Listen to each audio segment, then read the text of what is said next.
Hey guys, welcome to Shantiniketan blog part 1। আজকে সকাল 6টার মধ্যে ঘুম থেকে উঠে 7টার মধ্যে রেডি হয়ে আমরা চলে গেলাম গাড়ি করে হাওড়া স্টেশন। ট্রেনের টাইম ছিল হাওড়া স্টেশন থেকে 8:55 কুলিক এক্সপ্রেস, এবং ট্রেনটা 11:30 বা 11:35-এর মধ্যে বোলপুর স্টেশনে আমাদের নামাবে। এরপর চটপট কয়েকটা চিকেন রোল নিয়ে আমি, পাপু দাদা, বাবা, মা আমরা সবাই মিলে ট্রেনে উঠে পড়লাম এবং ট্রেনে বসে বসে চিকেন রোলটা খাচ্ছিলাম। পুরোটা তো খেতে পারিনি, খানিকটা খেয়েছি, আর শেষের দিকে কিছুটা অংশ পাপু দাদাকে খেতে দিলাম, বললাম তুই খা, ও ওরটা শেষ করে তারপর আমারটা খেলো। যাই বলো, চিকেন রোলটা কিন্তু ভালোই খেতে ছিল এবং অনেকক্ষণ পেটটা আমাদের ভর্তিও ছিল। আর ওদিকে দেখি বাবা মাও খাচ্ছে অলরেডি। তারপর খাওয়া দাওয়া শেষ করতেই ট্রেন আমাদের ছাড়তে শুরু করলো এবং হাওড়া স্টেশনকে টাটা বলে দিয়ে আমরা চলে গেলাম। যেতে যেতে বাউল গান শুনতে পেলাম।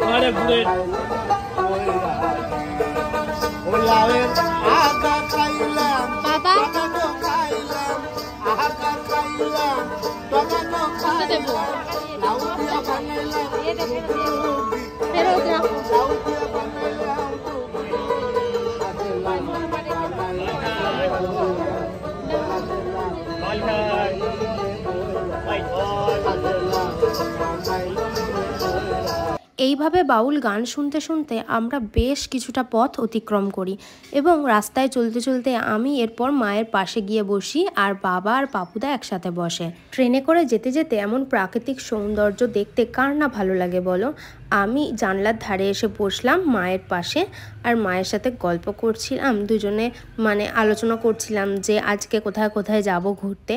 এইসব প্ল্যান করতে করতেই বোলপুর স্টেশনে চলে এলাম। পশ্চিমবঙ্গে বা সমগ্র বাঙালি জাতির কাছে কিন্তু সাংস্কৃতিক কেন্দ্র হিসাবে খুবই গুরুত্বপূর্ণ ভূমিকা পালন করে শান্তিনিকেতন, আর সেখানে আসতে গেলে তোমাদেরকে বোলপুর স্টেশনে তো আসতেই হবে। যেহেতু আগে থেকে হোটেল বুক করা ছিল তাই ওখান থেকেই একটা টোটো পাঠিয়ে দেয় এবং আমি, বাবা, মা, পাপুদা আমরা সবাই মিলে লাগেজ নিয়ে পৌঁছে গেলাম আমাদের গেস্ট হাউস, ধীরজ গেস্ট হাউসে। এখানে ডাবল বেডরুমের ভাড়া কিন্তু 1200 টাকা পার নাইট। আমরা যেহেতু অফ সিজনে গিয়েছিলাম তাই ভাড়াটা কম। পৌষ মেলা বা দোলের সময় এলে কিন্তু এর ভাড়াটা 3 গুণ হয়ে যায়। এটা কিন্তু সোনাঝুরি হাটের খুবই কাছে, তাই এই সব হোটেল বুক করলে কিন্তু তোমরা প্রান্তিক স্টেশনে নামতে পারো, তবে ওখানে প্রচন্ড ভিড় হয়। হোটেলের রুম কিন্তু খুবই সুন্দর, খুবই পরিষ্কার পরিচ্ছন্ন। আমার মায়ের বাথরুম ঝকঝকে না হলে চলে না, তো আমি আগে থেকেই জেনে নিয়েছিলাম এবং বাথরুম সত্যিই খুবই ভালো।